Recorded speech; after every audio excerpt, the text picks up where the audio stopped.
President Donald Trump announced today that he is asking the Department of Justice to investigate several high-profile Democrats for their alleged ties to Jeffrey Epstein. In a statement posted on social media, Trump named former President Bill Clinton, former Treasury Secretary Larry Summers, and Democratic donor Reid Hoffman, claiming they maintained close relationships with Epstein even after his 2008 sex crime conviction. Trump accused Democrats of using what he called the Epstein hoax to distract from the recent government shutdown, and said that the DOJ and FBI would look into the involvement and relationship between Epstein and members of the Democratic Party, as well as financial institutions including J.P. Morgan Chase. The announcement follows the release of emails earlier this week by House Democrats. Those documents appear to show Epstein telling associates that Trump had spent extended time at his residence and was aware of Epstein's interactions with underage girls. In one email, Epstein wrote that Trump knew about the girls and had once asked Ghislaine Maxwell to intervene.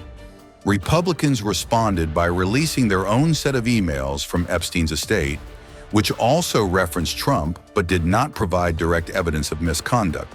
The release of these emails has renewed public scrutiny of Epstein's long list of political, business, and academic contacts in the decade between his Florida conviction and his 2019 arrest on sex trafficking charges.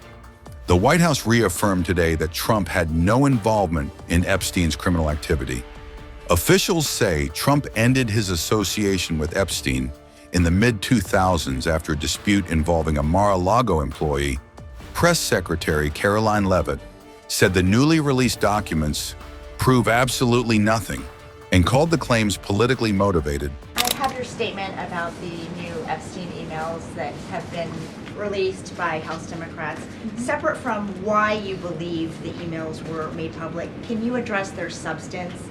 Did the president ever spend hours at Jeffrey Epstein's house with a victim?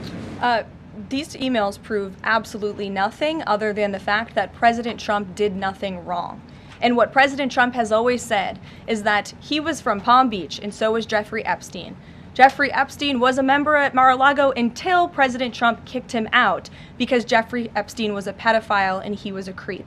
And this email you refer to with the name of a victim that was unredacted now and has since been reported on in this room, so I will go ahead and say it, Virginia Giuffre.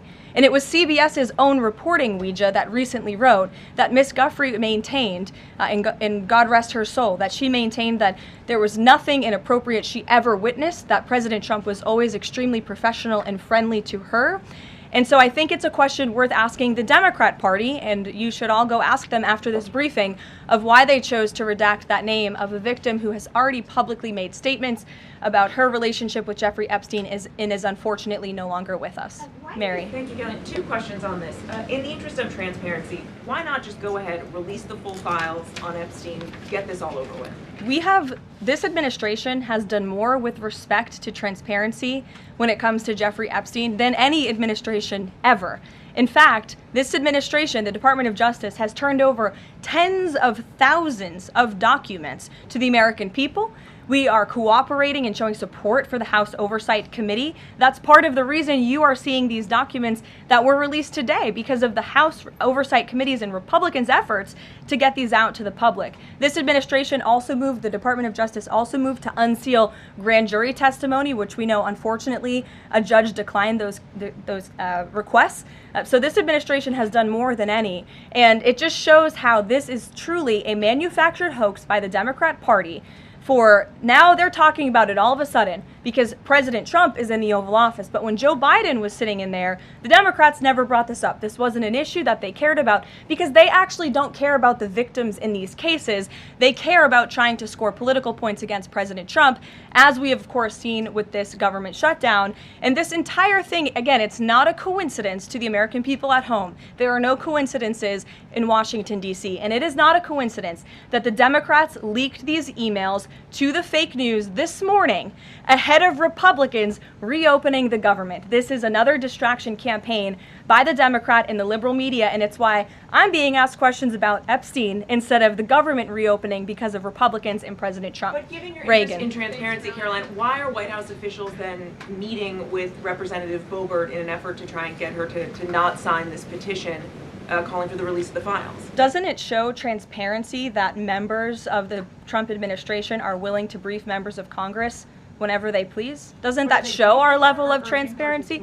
Doesn't that show the level of transparency when we are willing to sit down with members of Congress and address their concerns? That is that's a defining factor of transparency.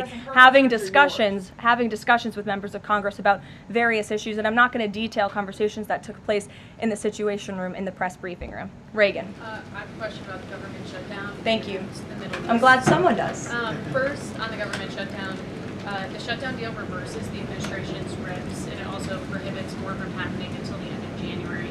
I'm wondering if the president had input on this element of the deal, and if he's at all disappointed that's going to reverse the downsizing of government that they did during the shutdown. I mean, look, I think it's about 6,000 workers total. When you look at that in comparison to the reduction in the federal workforce that this administration has done since January to get rid of the waste, the fraud, the abuse, and to reduce the size of our federal bureaucracy, we've done a lot of great work on that front, and we will continue to. But obviously, the president's main priority was to reopen the federal government and get people back to work, and that's what this deal accomplishes. Caroline, there's been reports in Israeli media that the U.S. is considering building a temporary military base on the Gaza border. Can you confirm these reports? So I had a conversation directly with the reporter who wrote this article, and this article was based on a single piece of paper, an inquiry that somebody in the Department of Navy made about an idea that may happen in the future. And this reporter deemed that as an official plan and ran with a story that the United States is looking into it. I checked with the highest levels of the United States federal government. This is not something the United States is interested in being engaged in. It's not something we are currently involved in right now that we will be funding. And the president has been very clear he doesn't want to see boots on the ground with respect to what's happening in the Middle East. We've made great progress with the peace plan in Gaza, and we want to continue to see that move forward. But I put a comment in that story for a reason, and sometimes we see reporters take a piece of paper like this and just deem it as official policy, and sometimes that misleads people a little bit. Sure. There's been a question about UK intelligence sharing regarding the drunk interdictions involving Venezuelan boats. How will that affect the U.S. military operation? There's been a lot of discussion about the high caliber of the intelligence that has been provided before any of these military actions have taken place.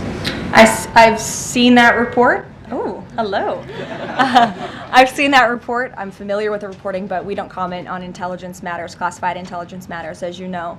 As for the Trump administration's position on our narco-terrorist campaign in the Caribbean, it is going to continue, and the president has made it very clear he's not going to allow terrorists to bring illegal drugs that kill American citizens into our great country.